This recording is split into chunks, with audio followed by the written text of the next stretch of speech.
City. Actually, that's spot on. It is spot on.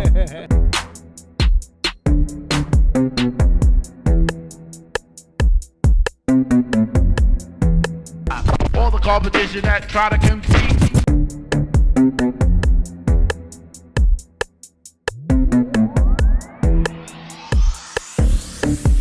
Everything is spot on.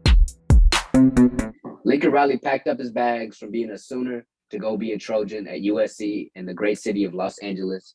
He has been given a grand deal and has affected a lot of people. He's affected Oklahoma, the Sooners, and the whole college football landscape. What is y'all initial reaction, and how does this affect OU and college football? I'm gonna start with Jesse. It actually makes college football better.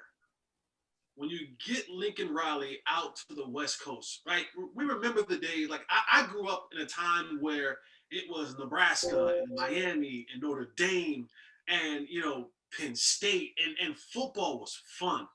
And, sometimes you get tired of seeing the same thing. Like we watch the college playoff series now. We see the same four teams every single year.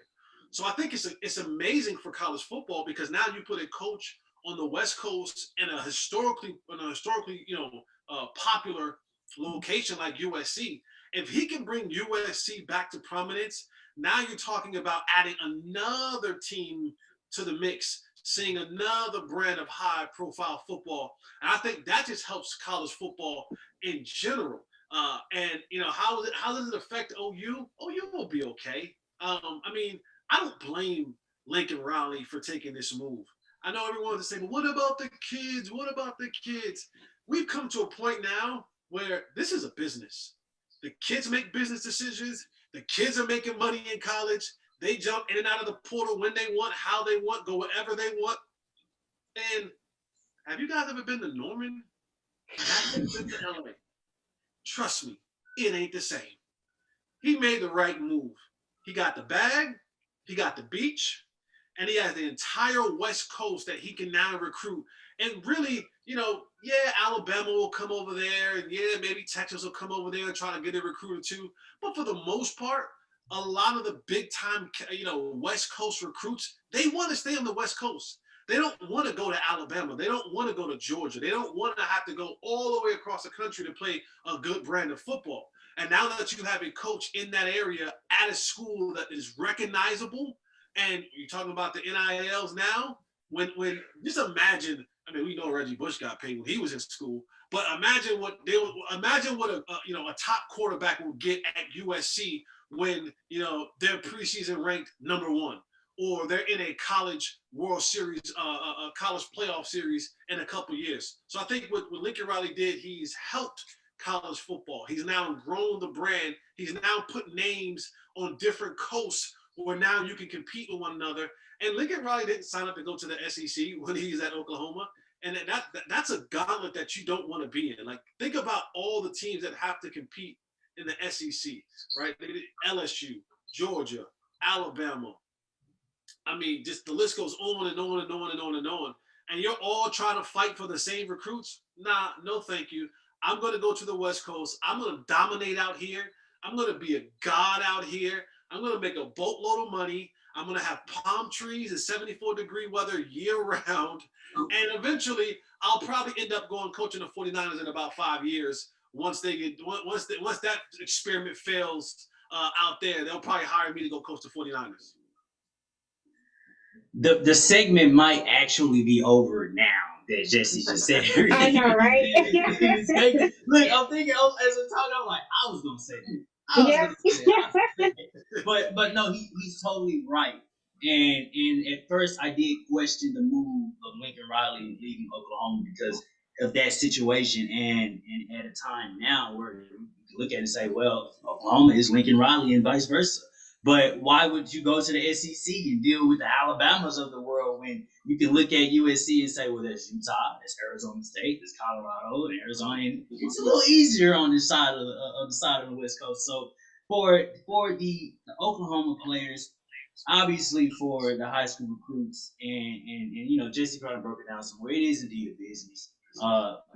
I hate to see kids, kind of commit somewhere, and then the head coach leaves, and now the whole situation of them, you come into a school where you would think that the head coach there was trying to bring you in would be there. Now he's just he up and he left. And I hope I'm not being the narc type of guy, but it's funny because I'm on IG Live and there's Oklahoma recruits on with Texas recruits, and they're trying to convince each other to flip sides because of everything that's kind of happened. So it was kind of crazy to really see, like, you see the effect, and these kids also don't mind jumping ship if they have to go somewhere else for whatever opportunity may be there for them. But like I said, for my last part, for football and college football in general, I do think it's great. And you can look at what the playoffs, like just said, has been the last couple of years. It's Bama and it's Ohio State. You know, Oklahoma's been littered in there. Notre Dame's been littered in there. Like, look at everything now. Now we can see national teams that are able to kind of come and have an opportunity to give us a fresh playoff look. It's not the same as we've been looking at in the last couple of years. And it's kind of fun when USC is good at football. And so we'll have an opportunity to see Lincoln Riley put his stamp on this team for USC to be highly ranked, to be a really good football team, and possibly, who knows, the next couple of years we may see them in the playoffs. Yeah, so we definitely get a mix up in college football, and it'll be good to see USC become that powerhouse that they were before, and make college football exciting again in that sense. As for OU, there's a culture there, despite whatever anybody may think with that. There's a culture there, and so OU will be fine. They just have to bring in the right coach who can complement that culture, get the recruiting back to what it needs to be, because you have kids transferring out of the program now. You've got kids decommitting right now. So the right coach in that situation, somebody who's proven to win, somebody who can bring that recruitment back. I think OU will be fine. And then they're moving to a bigger conference like the SEC. So I think that still kind of holds some weight. That's a scary situation there because it can kind of go either way as far as recruiting goes, depending on who you bring in. But I think OU will be fine when it comes down to it. I don't know. I wonder about that going to the SEC, how exactly fine they will be, knowing that they just kind of got ousted with their coach. So, hey, look, it remains to be seen. Yeah, But I will say this. I think a domino was flipped a long time ago in the NCAA. The moment we were no longer doing the BCS, the moment we were no longer not paying athletes, they can now use their name, image, and likeness. There is this step that was away from the NCAA and will be continued for years to come. And I think eventually we're going to see a break between the NCAA and college football. I think the numbers and the things that are happening is going to be too big and it's going to burst. I believe that the NCAA will no longer be able to control it like it has been in the past. The NCAA can't control it right now. Whatever the people say at this point is happening. And if you look at the real landscape of college football, the players and the coaches almost have the power completely now. The coaches is the reason why you go to a school, not the school. If that was the case, SC would already have the players. Now they're getting the players. And now the NIL deals will come. So I think it's going to be very interesting to watch the new generation of college football, because it will never, ever be what we used to see it be, because it is now flipped the domino. And the last question, long gone are the days of Bama number one. So I'm tired of seeing that might stay. That might stay. But the last question I want to ask: how long do we think it'll take for Lincoln Riley to get this SC team correct? And I know we have the transfer portal where they can just swap teams immediately. How long do we think it'll take? I say 2 years. I do. I say 2 years. And one of the biggest reasons why the commit that he had coming to Oklahoma, which is the number 2 quarterback in the country behind Arch Manning, is now it's 2023, I believe he's coming out. So in 2 years they'll have one of the best quarterbacks in the high school quarterbacks in the country. Depending on they may get, I don't know. I know Spencer Rattler went into the portal. I don't know if he's going there for a year to kind of bridge the gap until the other quarterback gets here. But I say 2 years. I mean, kids are looking at this now. When this announcement was made, 48 hours ago, there was a bunch of kids on the West Coast who might have been undecided on where they want to go. And, these kids grew up when, they watched the Reggie Bushes of the world and the Matt Leinarts of the world and the Lindell Whites and, all those kids. And they dreamt of playing one day in the Coliseum.